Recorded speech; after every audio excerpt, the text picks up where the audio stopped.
Right, so hi everybody, and today we're here discussing dance, and we want to talk about why it's often feared and avoided, and also give some really nice top tips to the teachers that are listening today all around dance and real dance. So we've got with us Ben Dunks and Agata May. So Ben, if you'd like to introduce yourself, that'd be great. Good morning, I'm Ben. I've been working in dance for 26 years, trained in classical ballet and contemporary dance and performed for 10 years in Australia and over here in the UK. And then for the last 15 or 16 years worked mostly in education and community, lots and lots of primary schools that I've worked with. Great, thanks Ben, that's really lovely. And Agata? Good morning everyone, so excited to be here. Well, I come from competitive dance background. I used to compete on both national and international level. I actually work as a vice president of International Dance Federation. My background is both dance but also teaching. So I'm both primary and secondary school PE teacher, and I have been involved in sport development for the last probably 15 years. Great, thank you. So a real range of experiences, which is brilliant to bring to this. So we're also going to be sharing some top tips on how you can deliver an outstanding dance lesson so that you give every teacher, regardless of their experience, the support and confidence to inspire and develop every child through dance.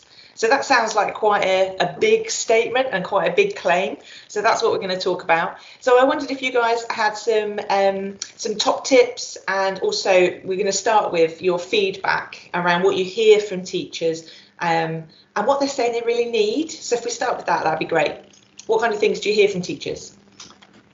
What I hear from teachers is that they don't have any dance experience, but they're expected to be delivering sort of 4 minutes of choreography to their group of 30 young people who and they just don't know where to begin, and this massive expectation to be able to somehow be some world-class choreographer with their 30 9-year-olds, and just the massive fear that's. I mean, I would be in a similar position if I was asked to do something super complicated, because choreography is really complicated, and with 30 8 or 9-year-olds it's even more complicated.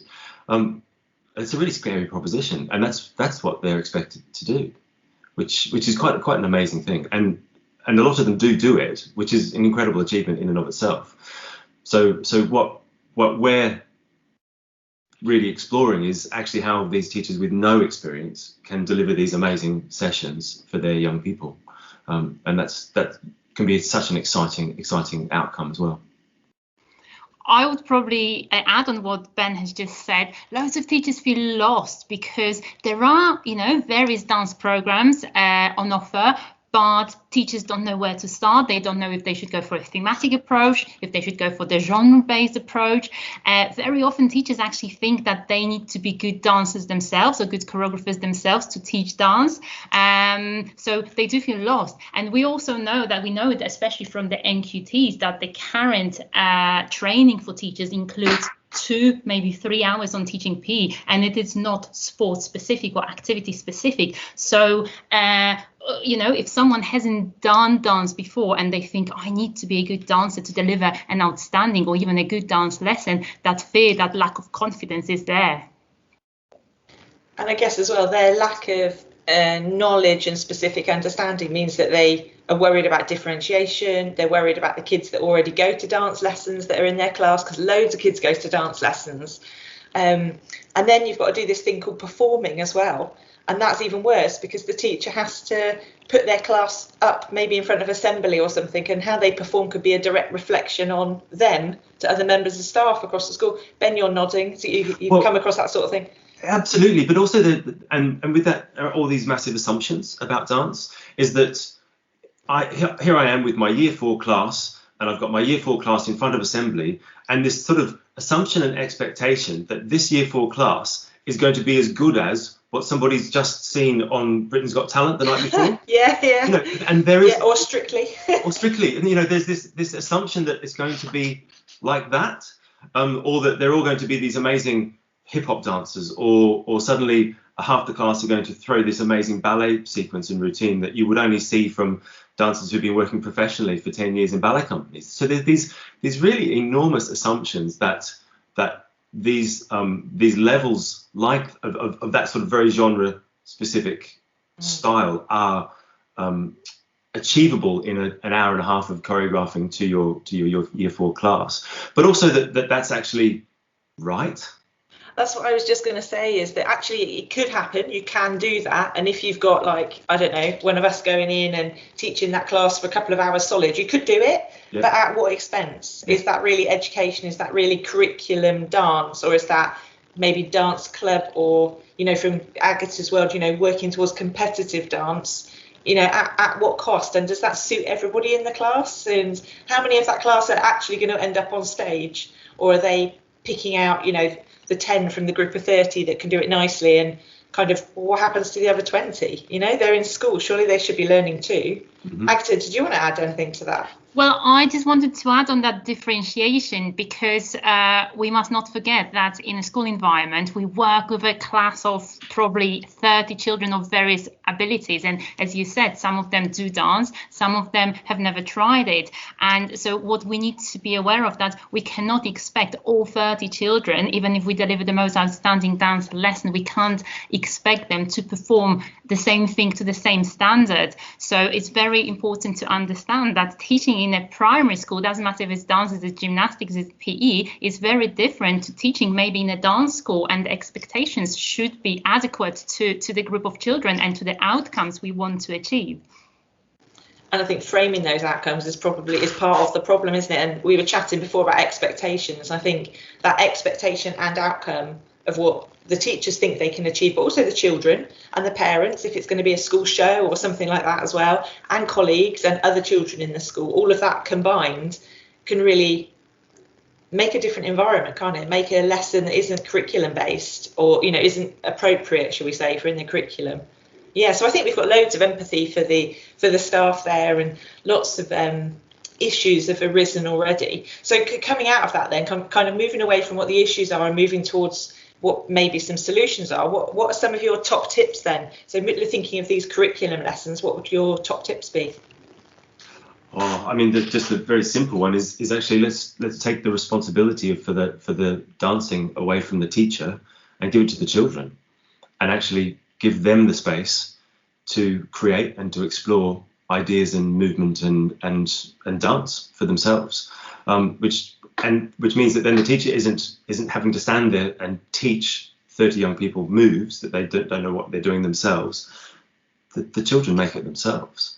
That's kind of the big starting point, really. And that expectation then comes from to the teacher. The expectation is then the teacher to create the space for those children to be creative and to explore. Yeah, that the teachers really create the environment to allow the children to explore. That's their role and their job, isn't it, to facilitate them taking part. Yeah. I definitely agree, and especially for those schools who might already know real P philosophy, understanding that we want teacher not to be the leader who is standing in front of the class and making children copy the moves, but a mentor who's pushing that responsibility to the learner is really, really crucial. And understanding that success looks very different to each child, and understanding that an outstanding lesson is a lesson where every child achieves to the best of their abilities, but that end performance can look completely different, and those moves can look completely different. I think this is the key to success. Yeah, definitely. And I was just going to say as well, kind of on both your points, is that that whole moment where the teacher has to not be worried, at that whole moment when the room looks a bit of a mess and everyone looks like they're a bit crazy, and you know what happens? That's the moment the head teacher walks through the hall, isn't it? And of course the teacher panics because they think, oh, it doesn't look structured, or it doesn't look like they're all stood following a screen, and it doesn't look organised. But actually it is organised. It's just slightly organised chaos, because you've set it up, like Agata said, you've facilitated it, you're mentoring the children to go through their dance and what they want to do, and they've got all excited about it, which is brilliant. It just looks a bit crazy for a couple of minutes, but to come through the other side of that is the skill, isn't it, of the teacher? Absolutely. And it's like and you know, with the head teacher walking through, the head teacher also has to have buy-in to that, to the reality of that is the creative moments that are happening. So as the head teacher walks through, what we want the head teacher to look at, we want them to look at the class and go, wow, this is amazing work, as opposed to, there's too much noise and it sounds like they're messing around, because we know what is happening. It's these extraordinary creative moments are just popping all over the place. So as long as that senior leadership team really understand it as well and can walk in and support that teacher to just hold that space and let these children be amazing, because they are, then that's really important as well. Well, it's like with numeracy, we've moved away from sitting there and reciting the times tables, and we've moved away from sitting there and writing the times tables out in just a big list over and over again. So why wouldn't we move away from that in dance? It just is logical, isn't it? Yeah. Definitely, and really, and especially in a primary school environment, we need to remember that, yes, it might be our dance lesson. We want children to be successful and to achieve in dance, but it is not just about dance. It's about using dance as a tool to develop children and develop them holistically, so that, organized mess might mean that children are actually working on the communication and also sharing ideas, which is very, very important part of learning. Yeah, completely, isn't it? And being creative, and they might not have had any other chance to be creative, or they might have not had any other chance to express their emotions, or throughout the day just be able to work with somebody they don't normally work with. And especially, in the year that we're in and coming back from lockdowns, having that ability just to socialise through a lesson and be able to be creative and expressive surely that's fantastic. That's what we want to be doing with our children right now.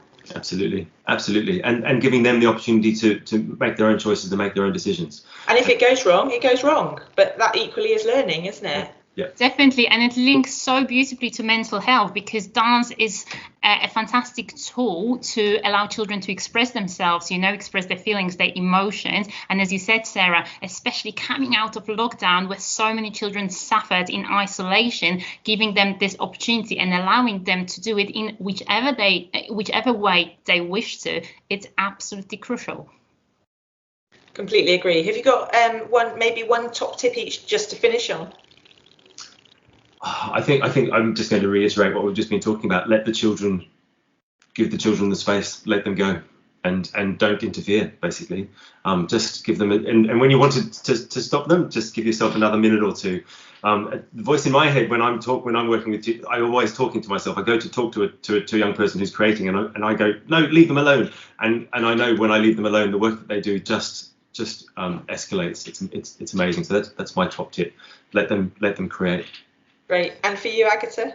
Well, I would just add, let them create, but let them have fun. And we know from so much research that has been done about participation in sports, in physical activity, in active play, that fun is the main factor. So, as long as they have fun, as long as they're enjoying it, we are building those crucial core early memories, core early experiences. And it doesn't always need to be perfect. Actually, allow them to make mistakes, because mistakes are part of learning. Fantastic. I think that's brilliant. So thank you both for joining us today and in this conversation, in this chat. I think it's been really interesting and really insightful to look at just some of the issues that are there, and also some of your top tips so that we can help solve them. So if you're a Real PE full member school, we've got Real Dance launching this Wednesday, which is Wednesday the 24th of March. And Real Dance will just appear on your Jasmine learning platform and be ready to go. And in there, we've got a whole series of lesson plans that you can start to follow. And of course, we've got training coming up as well. So if you'd like to join us on some of that training, especially whole school training, and get all your staff trained. So if you like what you've heard today, then why not get in touch and we can get that sorted out for you. Thanks very much. Thank you, guys. Thank you for joining us. Thanks. Bye. Bye.